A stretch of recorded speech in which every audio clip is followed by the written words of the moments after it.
کوئی ماں نہیں، کوئی باپ نہیں، لیکن اللہ نے اپنے نبی کی پسلی سے حضرت حوا کو جنم دیا ہے۔ اور پھر تیسری مثال آپ دیکھیں کہ باپ نہیں ہے، کسی بشر نے حضرت مریم کو مس نہیں کیا، لیکن اللہ نے اپنے فرمان سے حضرت عیسیٰ کو پیدا کیا بغیر باپ کے۔ یہ ہمارا عقیدہ ہے، ہم نیچری نہیں ہیں۔ وہ کہتے ہیں یہ کیسے ہو سکتا ہے، نہ ہم قادیانی ہیں جو کہتا ہے کہ حضرت مریم کی یوسف نجار سے اللہ تعالیٰ معاف۔ الفاظ بھی کیا اب آدمی بیان کر، ہم کہتے ہیں اس کے سارے کفر چھوڑ دو۔ لکھتا ہے، کہتا ہے حضرت مریم یوسف نجار کی منگنی ہوئی تھی، اور منگنی کے دوران یہ سیر و تفریح کے لیے نکل جایا کرتے تھے، انہی دنوں میں حضرت مریم کو حمل ہوا ہے۔ نقل کفر کفر نباشت۔ اور پیو شیزان، آپ ہی کے شیزان سے پھر وہ یہ چھپواتے ہیں۔ ہمیں لوگ کہتے ہیں جی حلال ہے۔ اس دن ایک بچی کہہ رہی تھی استاد جی نہیں پینا چاہیے، میں کہا نہیں، کہتی استاد جی مزیدار بڑا ہوتا ہے، مت پیو۔ آپ کا $1 ان کو ملے گا، وہ آپ کے $1 سے یہ لٹریچر چھپوائیں گے، اس لیے علماء منع کرتے ہیں۔ لوگ کہتے ہیں کہ جی ویٹا، پھر ہم کیوں پیے؟ ویٹا آپ کے لیے یہ لٹریچر نہیں چھپوائے گا، 7 اپ آپ کے لیے یہ لٹریچر نہیں چھپوائے گا، وہ چھپوائے گا۔ اچھا، کچھ ہمارے اور من چلے آئے، نہیں جی وہ تو مسلمان ہیں، ان سے کیوں نہیں پوچھتے ہو تم؟ ان سے کیوں نہیں پوچھتے ہو کہ غلام احمد قادیانی کون تھا؟ بس ان سے زیادہ باتیں نہیں کیا کرو ان سے۔ وہ اپنے آپ کو کافر مانتے ہیں؟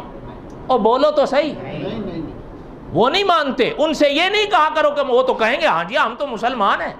ان سے پوچھا کرو مرزا غلام احمد قادیانی کون تھا، بس یہ پوچھا کرو، پھر جواب سنو۔ پیو گے شیزان؟ 2-4 آگے والے بول رہے ہیں نہیں پیئیں گے، پیچھے والے لگتا ہے سارے پیئیں گے۔ مت پیا کرو، نہ خود پیو، کوئی دوست ہو تو اس کو یہ نہیں ہے کہ لڑا اس کا گریبان پکڑ لو، پیار سے محبت سے سمجھاؤ۔ اللہ تعالیٰ حفاظت فرمائیں، بہرحال کیا کر سکتے ہیں۔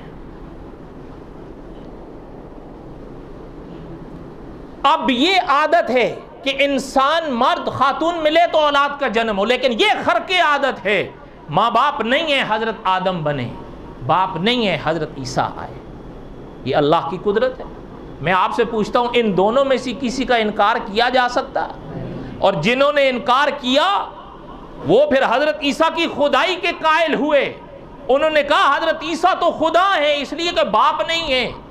آپ اٹھائیں آپ صلی اللہ علیہ وسلم کی سیرت، نجران سے آئے، انہوں نے کہا کہ آقا اگر صلی اللہ علیہ وسلم اگر حضرت عیسیٰ خدا نہیں ہے یا خدا کے بیٹے نہیں ہیں تو حضرت عیسیٰ کے باپ کون تھے؟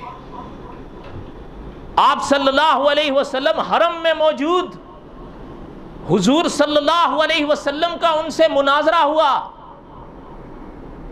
اللہ تعالیٰ نے جب انہوں نے یہ بات کہی کہ پیغمبر علیہ السلام اگر حضرت عیسیٰ خدا کے بیٹے نہیں ہیں اور ہمارا ان کو خدا کا بیٹا ماننا اور کہنا غلط ہے تو آپ بتا دیں کہ ان کے باپ کون ہیں۔ ان کو یہ شے ہضم نہیں ہو رہی تھی۔ اب اللہ تعالیٰ نے جواب دیا ہے، اللہ کا کلام پیغمبر کی زبان پر جگمگایا ہے۔ ان مثل عیسیٰ عند اللہ کمثل آدم، اللہ نے فرمایا کہ ہمارے نزدیک عیسیٰ کی مثال آدم جیسی ہے۔ حضرت آدم کو تو تم نے برداشت کر لیا، نہ خدا مانا نہ خدا کا بیٹا، جبکہ نہ ان کی ماں اور نہ ان کا باپ، تو باوجود اس شان کے اگر وہ خدا نہیں ہے نہ خدا کے بیٹے ہیں تو پھر حضرت عیسیٰ بھی اگر تمہارا اصول مان لیا جائے تو میں آپ سے پوچھتا ہوں حضرت عیسیٰ سے زیادہ حضرت آدم کو خدا یا خدا کا بیٹا ماننا چاہیے تھا یا نہیں؟ اللہ کا جواب ایسا ہے، پڑھا بھی سمجھ لے اور ان پڑھ بھی سمجھ لے۔